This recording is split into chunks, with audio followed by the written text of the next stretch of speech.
കഴിഞ്ഞ ദിവസം ഞാനും അമ്മയും കൂടി മീൻ ക്ലീൻ ചെയ്യുകയായിരുന്നു. വേസ്റ്റ് വരുന്നത് പൂച്ച സാറിന് ഇട്ട് കൊടുക്കും. പൂച്ച സാറിന് ചാടി പിടിക്കും.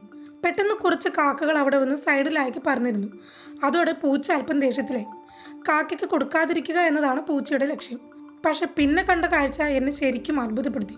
ഒരു കാക്ക വന്ന് പൂച്ചയുടെ വാലിൽ പിടിക്കും. അപ്പോൾ പൂച്ചയുടെ ശ്രദ്ധ മാറും. ഈ തക്കത്തിന് മറ്റൊരു കാക്ക വന്ന് ആ മീൻ എടുത്തുകൊണ്ട് പോകും. ഇതിങ്ങനെ പലതവണ തുടർന്നു. പാവം പൂച്ച ഒരു പീസ് പോലും അതിന് കിട്ടിയില്ല. കാക്കകളുടെ ഗ്യാങ് മുഴുവനും കൊണ്ടുപോയി. നിങ്ങൾ ആലോചിക്കുന്നുണ്ടാവും ഇത് എന്തിനാണ് ഇവിടെ പറയുന്നതെന്ന്. ജന്തുലോകത്തിൽ കാണപ്പെടുന്നതിൽ ഏറ്റവും ശ്രദ്ധേയവും ബുദ്ധിശക്തിയുമുള്ള പക്ഷികളിൽ ഒന്നാണ് കാക്കകൾ. കറുത്ത തൂവലുകൾക്കും തുളച്ചു കയറുന്ന കണ്ണുകൾക്കും പേരുകേട്ട പക്ഷികൾ.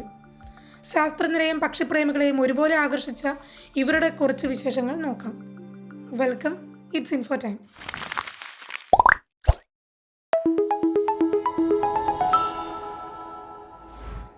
കാക്കകൾ പക്ഷിവർഗങ്ങൾക്കിടയിൽ തന്നെ അവയുടെ സാമൂഹിക സഹകരണത്തിനും കമ്മ്യൂണൽ ഇൻറ്ററാക്ഷൻസിനും പേരുകേട്ടവരാണ്.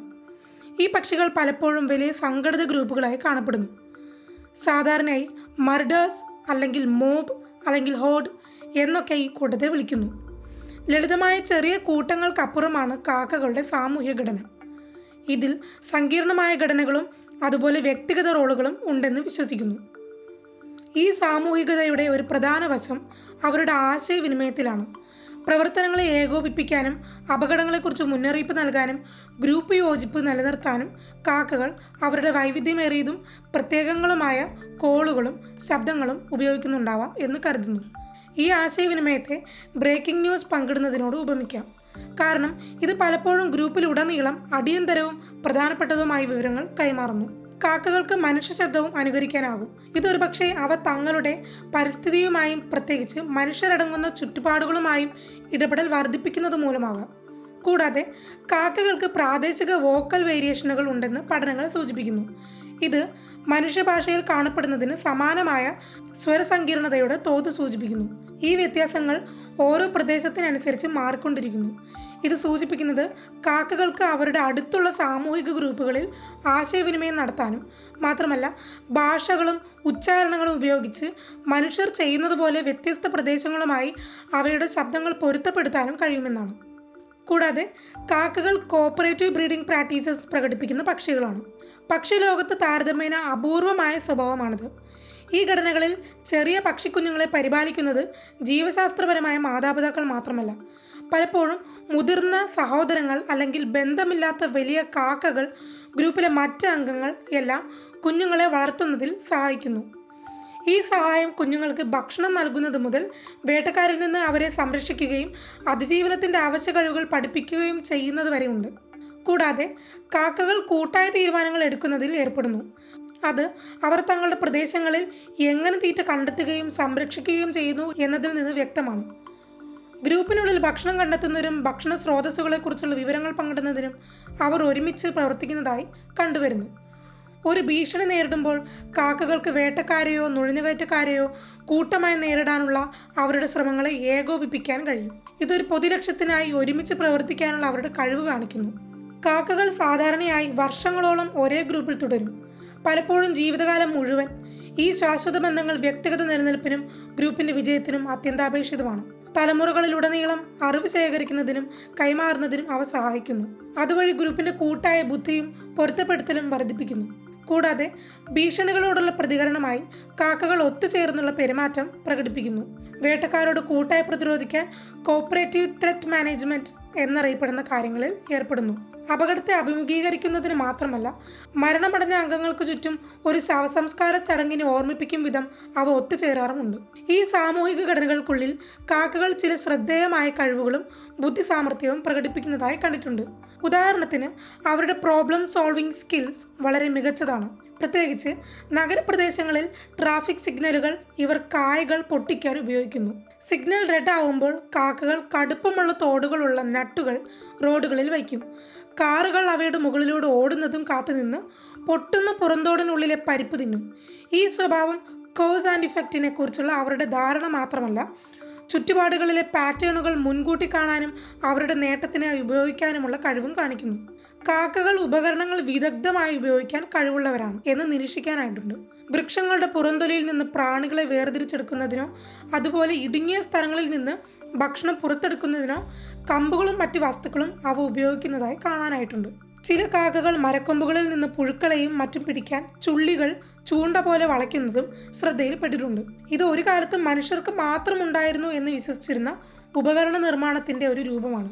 ഈ പെരുമാറ്റങ്ങൾ കാക്കകളുടെ കോഗ്നിറ്റീവ് എബിലിറ്റി അഥവാ വൈജ്ഞാനിക വഴക്കത്തിന് അടിവരയിടുന്നു. വ്യത്യസ്ത പരിതസ്ഥിതികളിലേക്കും വെല്ലുവിളികളിലേക്കും അവരുടെ കഴിവുകൾ പൊരുത്തപ്പെടുത്താൻ അവർ പ്രാപ്തരാണ്. വൈവിധ്യമാർന്നതും പ്രായോഗികവുമായ ഒരു ബുദ്ധി പ്രകടിപ്പിക്കുന്ന കാക്കകൾ പഠിക്കുകയും ഓർക്കുകയും അവരുടെ അറിവ് അവരുടെ ഗ്രൂപ്പിലെ മറ്റംഗങ്ങൾക്ക് കൈമാറുകയും ചെയ്യുന്നു. ഇത് ഉയർന്ന സസ്തനികളോട് കിടപിടിക്കുന്ന ബൗദ്ധിക വികാസത്തെ കാണിക്കുന്നു. സമീപകാല ഗവേഷണങ്ങൾ കാക്കകളുടെ ബുദ്ധിയെക്കുറിച്ച് കൂടുതൽ അറിവുകൾ നൽകിയിട്ടുണ്ട്. കാക്കകൾക്ക് ആത്മനിയന്ത്രണം പ്രകടിപ്പിക്കാൻ കഴിയുമെന്ന് പഠനങ്ങൾ തെളിയിച്ചിട്ടുണ്ട്. ഒരു കാലത്ത് ഇതും മനുഷ്യന് മാത്രമായുള്ളതായി കരുതപ്പെട്ടിരുന്നതാണ്. ഡിലേഡ് ഗ്രാറ്റിഫിക്കേഷൻ ഉൾപ്പെടുന്ന പരിശോധനകളിൽ കാക്കകൾ ഒരു ഇഷ്ടപ്പെട്ട ഭക്ഷണം തന്നെ ലഭിക്കുന്നതിനായി കാത്തിരിക്കുകയുണ്ടായി. ഇത് ശ്രദ്ധേയമായ ആത്മനിയന്ത്രണവും ഭാവിയിലെ നേട്ടങ്ങളെക്കുറിച്ചുള്ള ധാരണയും പ്രകടമാക്കി. പ്രൈമേറ്റുകളിലും മനുഷ്യരിലും കാണുന്നതിന് സമാനമായ വൈജ്ഞാനിക സങ്കീർണതയുടെ ഒരു വശമാണ് ഇത് സൂചിപ്പിക്കുന്നത്. കൂടാതെ മറ്റൊരു പഠനപ്രകാരം കാക്കകൾക്ക് റീകർഷൻ അല്ലെങ്കിൽ ആവർത്തനം എന്ന ആശയം മനസ്സിലാക്കാൻ കഴിയും. സമാന ഘടനകൾക്കുള്ളിൽ അതേ തരത്തിലുള്ള ഘടനകൾ ഉൾപ്പെടുത്തുന്നത് പോലെയുള്ള ഒരു കോഗ്നിറ്റീവ് പ്രോസസ്സാണിത്. പരമ്പരാഗതമായി മനുഷ്യേതരമായി കണ്ടുവരാത്ത ഈ കഴിവുള്ളത് മൂലം ആവർത്തന പാറ്റേണുകൾ തിരിച്ചറിയാനും സൃഷ്ടിക്കാനും ആവശ്യമായ ജോലികൾ കാക്കകൾക്ക് വിജയകരമായി പൂർത്തിയാക്കാനായി. സങ്കീർണമായ പാറ്റേണുകളും സീക്വൻസുകളും മനസ്സിലാക്കുക എന്ന മനുഷ്യന്റെ പ്രത്യേകതയെ ഇത് വെല്ലുവിളിക്കുന്നു. കൂടാതെ കാക്കകളിലെ സാമൂഹിക ഘടനകളെക്കുറിച്ചുള്ള പഠനങ്ങൾ ആരോഗ്യപരമായ ചില ഗുണങ്ങൾ അവയ്ക്ക് നൽകുന്നതായി കാണിക്കുന്നു. ശക്തമായ സാമൂഹിക ബന്ധങ്ങളുള്ള വലിയ കൂട്ടങ്ങളായി ജീവിക്കുന്ന കാക്കകൾ ഒറ്റയ്ക്കോ ചെറിയ ഗ്രൂപ്പുകളിലോ ജീവിക്കുന്നവരെക്കാൾ കൂടുതൽ ആരോഗ്യമുള്ളതായി കണ്ടെത്തി.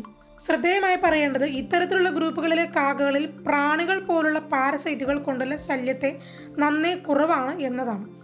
വലിയ ഗ്രൂപ്പുകൾ രോഗവ്യാപനം പെട്ടെന്ന് വർദ്ധിക്കും എന്ന വിശ്വാസത്തിന് ഇത് വിരുദ്ധമാണ്. കാക്കക്കൂട്ടങ്ങളിലെ സാമൂഹിക ബന്ധങ്ങൾ അവരുടെ പ്രതിരോധ സംവിധാനങ്ങൾ വർദ്ധിപ്പിക്കുന്നതിൽ ഒരു പങ്ക് വഹിക്കുമെന്ന് സൂചിപ്പിക്കുന്നു. അവയുടെ മസ്തിഷ്കത്തെക്കുറിച്ച് കൂടുതൽ മനസ്സിലാക്കുന്നത് ഈ പക്ഷികൾ എങ്ങനെയാണ് ഇത്തരം ശ്രദ്ധേയമായ നേട്ടങ്ങൾ കൈവരിക്കുന്നത് എന്നതിലേക്ക് വെളിച്ചം വീശുന്നു. കാക്കകളുടെ കോഗ്നിറ്റീവ് എബിലിറ്റീസ് അവയുടെ മസ്തിഷ്ക ഘടനയിൽ വേരൂന്നിയതാണ്. ഇത് സങ്കീർണമായ പ്രശ്നപരിഹാരത്തിനും പഠനത്തിനും ഒരുപോലെ സഹായിക്കുന്നു. വലിപ്പം കുറവാണെങ്കിലും കാക്കയുടെ മസ്തിഷ്കം അവിശ്വസനീയമാം വിധം കാര്യക്ഷമമാണ്. അവയുടെ മസ്തിഷ്ക ശരീര വലിപ്പ അനുപാതത്തിലാണ് പ്രധാനം. ഇത് പക്ഷികളിൽ ഏറ്റവും ഉയർന്നതാണ്. ഉയർന്ന പ്രൈമേറ്റുകളുമായി താരതമ്യപ്പെടുത്താവുന്ന ഈ അനുപാതം ബുദ്ധിശക്തിക്കും സങ്കീർണമായ കോഗ്നിറ്റീവ് പ്രോസസ്സിങ്ങിനും ഉയർന്ന സാധ്യതയാണ് നൽകുന്നത്. കാക്കയുടെ ബ്രെയിൻ പവറിൻ്റെ കാതൽ ന്യൂറോണുകളുടെ സാന്ദ്രതയാണ്, പ്രത്യേകിച്ച് സസ്തനുകളിലെ നിയോകോർട്ടക്സിനോട് സാമ്യമുള്ള പ്രദേശങ്ങളിൽ. കാക്കകളിൽ സസ്തനുകളിലെ നിയോകോർട്ടക്സിനോട് പ്രവർത്തനപരമായി സാമ്യമുള്ള തലച്ചോറിൻ്റെ ഭാഗമായ പാലിയം വളരെ വികസിച്ചിരിക്കുന്നു. തീരുമാനമെടുക്കൽ, മെമ്മറി, പഠനം തുടങ്ങിയ വിപുലമായ കോഗ്നിറ്റീവ് പ്രവർത്തനങ്ങൾക്ക് ഉത്തരവാദി ഈ മേഖലയാണ്. സസ്തനുകളിൽ നിന്ന് വ്യത്യസ്തമായി കാക്കകൾക്ക് നിയോകോർട്ടക്സ് ഇല്ല. എന്നിരുന്നാലും കാക്കകളിലെ പാലിയം സമാനമായ ഹയർ ഓർഡർ ഫങ്ഷൻസ് നിർവഹിക്കാൻ പാകത്തിന് പരിണമിച്ചവയാണ്. കാക്കയുടെ തലച്ചോറിലെ ന്യൂറോണുകളുടെ സാന്ദ്രത അസാധാരണമാം വിധം ഉയർന്നതാണ്. ഇത് ഉയർന്ന പ്രോസസ്സിംഗ് പവർ അനുവദിക്കുന്നു. ന്യൂറോണുകളുടെ ഈ സാന്ദ്രമായ പാക്കിംഗ് കാക്കകളെ സങ്കീർണമായ ജോലികൾ ചെയ്യാൻ പ്രാപ്തമാക്കുന്നു. ന്യൂറോണുകളുടെ അത്തരം കാര്യക്ഷമമായ ക്രമീകരണം അവയ്ക്ക് കാര്യമായ ഒരു കോഗ്നിറ്റീവ് എഡ്ജ് നൽകുന്നു.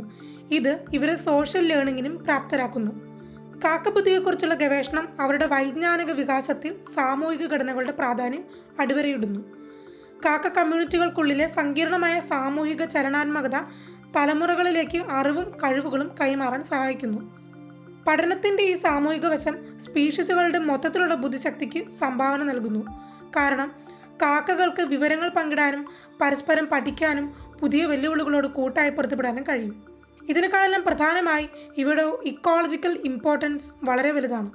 പ്രത്യേകിച്ച് ആധുനിക ചുറ്റുപാടുകളിൽ ഓപ്പർച്യൂണിസ്റ്റിക് ഫീഡേഴ്സ് എന്ന നിലയിൽ പാരിസ്ഥിതിക സന്തുലിതാവസ്ഥ നിലനിർത്തുന്നതിൽ അവ നിർണായക പങ്ക് വഹിക്കുന്നു. ജീർണിച്ച മാംസം, പ്രാണികൾ, മാലിന്യങ്ങൾ എന്നിവയുൾപ്പെടെ പലതരം ഭക്ഷണങ്ങൾ കാക്കകൾ കഴിക്കുന്നുണ്ട്. ചത്ത മൃഗങ്ങളും മറ്റും അടങ്ങുന്ന ജൈവമാലിന്യങ്ങളും മറ്റും വൃത്തിയാക്കുന്നതിൽ ഈ ഭക്ഷണക്രമം അവയെ ഫലപ്രദമാക്കുന്നു. ഇത് രോഗവ്യാപനം നിയന്ത്രിക്കാനും പരിസരങ്ങൾ വൃത്തിയായി സൂക്ഷിക്കാനും സഹായിക്കുന്നു.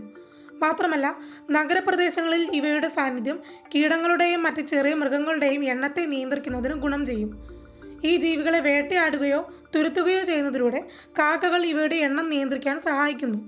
ഇത് നഗരാവാസ വ്യവസ്ഥയുടെ ആരോഗ്യത്തിന് പ്രധാനമാണ്. ഗ്രാമങ്ങൾ മുതൽ നഗരങ്ങൾ വരെയുള്ള വിവിധ പരിതസ്ഥിതികളോട് അവയുടെ പൊരുത്തപ്പെടൽ ഒരു സ്പീഷീസ് എന്ന നിലയിൽ അവരുടെ പ്രതിരോധശേഷിയും വൈവിധ്യവും പ്രകടമാക്കുന്നു. വിത്ത് വ്യാപനത്തിൽ കാക്കകൾക്കും പങ്കുണ്ട്. പഴങ്ങളും നട്ട്സുമെല്ലാം കഴിക്കുന്നതിലൂടെ അവർ വിത്തുകളുടെ വിതരണത്തെ സഹായിക്കുന്നു. സസ്യങ്ങളുടെ ജൈവവൈവിധ്യത്തിലും വിവിധ സസ്യജാലങ്ങളുടെ വ്യാപനത്തിനും സംഭാവന നൽകുന്നു. വൈവിധ്യമാർന്ന സസ്യസമൂഹങ്ങളെ പരിപാലിക്കുന്നതിൽ അവരുടെ പെരുമാറ്റത്തിൻ്റെ ഈ വശം വളരെ പ്രധാനമാണ്. മനുഷ്യൻ വളരെ പെട്ടെന്നാണ് ചുറ്റുപാടുകളെ മാറ്റുന്നത്. എന്നാൽ അതിനോടെല്ലാം വളരെ പെട്ടെന്ന് തന്നെ ഇവ പൊരുത്തപ്പെടുന്നു എന്നത് അവയുടെ ശക്തമായ അഡാപ്റ്റബിലിറ്റിയെ എടുത്തു കാണിക്കുന്നു. എന്നിരുന്നാൽ ആവാസ വ്യവസ്ഥ സംരക്ഷിക്കുക എന്ന ഉത്തരവാദിത്തം നമുക്ക് തീർച്ചയായും ഉണ്ടാവേണ്ടതാണ്. നിങ്ങൾക്ക് ഈ വീഡിയോ ആസ്വദിക്കാനായെങ്കിൽ പ്ലീസ് ലൈക്ക് ആൻഡ് ഷെയർ. ഇതുപോലുള്ള കൂടുതൽ ഇൻട്രസ്റ്റിംഗ് ആയ വീഡിയോ നിങ്ങളിലേക്ക് കൊണ്ടുവരാൻ നിങ്ങളുടെ പിന്തുണ ഞങ്ങൾക്ക് ആവശ്യമാണ്. So please subscribe our channel. Thank you for watching. By.